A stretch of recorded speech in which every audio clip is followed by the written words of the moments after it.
आऊज़ु बिल्लाहि मिनश शैतानिर रजीम बिस्मिल्लाहिर रहमानिर रहीम रब्बि इश्रह ली सदरी वयस्सिर ली अमरी वहलुल उक़दतम मिन लिसानी यफ़क़हू क़ौली रब्बि ज़िदनी इल्मा। सूरह आल इमरान की आयत नंबर 24। ज़ालिका ये बिअन्नहुम बिवजह इसके कि वो कालू कहते हैं लन तमस्सनन नार हरगिज़ ना छुएगी हमें आग इल्ला मगर अय्यामम मादूदातिन दिन गिनती के गिने चुने। वगर्रहुम और धोखे में डाल दिया उन्हें फ़ी दीनहिम उनके दीन के बारे में माँ जो कानू थे वो यफ्तरून वो गढ़ते।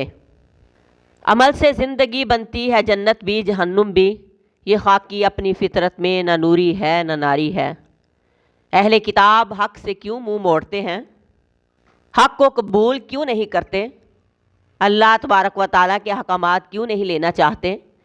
फरमाया कि इसलिए कि उनका अक़ीदा ख़राब है, यानी आखिरत के बारे में उनका यकीन दुरुस्त नहीं या दुरुस्त बुनियादों पर कायम नहीं। आखिरत के बारे में उनके जहनों में ये ख़राबी बसी हुई थी कि हम तो आग में बस चंद दिन ही जाएंगे। उनका रवैया अपने दीन के मुतल्लिक इसलिए भी गैर संजीदा है क्योंकि उनका आखिरत पर यकीन दुरुस्त नहीं। फरमाया और उनको धोखे में मुब्तला कर रखा है उनके दीन के मामले में जो कुछ वो गड़े हुए हैं, जो कुछ खुद ही उन्होंने अपने अकायद बना रखे हैं।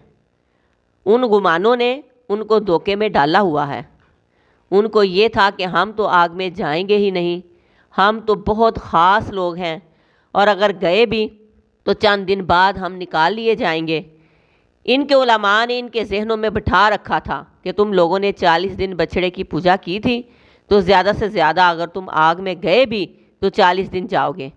उनका ये ख्याल था कि हम अल्लाह के बड़े प्यारे हैं, हमारे अंदर बेशुमार पैगंबर आए हैं, हम उनका दामन पकड़ लेंगे और वो हमको छुड़ा लेंगे। जिस कौम के अकायद और आखिरत के बारे में अकीदा बिगड़ जाए वो कौम राह रास्त पर कैसे आ सकती है। अकीदे की ख़राबी नसारा में भी पाई जाती है। उनका ख्याल है कि जो भी ईसा अलैहिस्सलाम को मान लेगा बस उसकी तो बख्शिश हो गई। हम मुसलमान भी आखिरत के अकीदे के बारे में कमज़ोर हैं।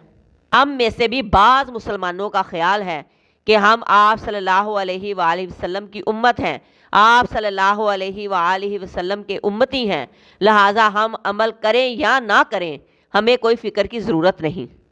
सिर्फ़ खाली दावा करने से जन्नत नहीं मिलती।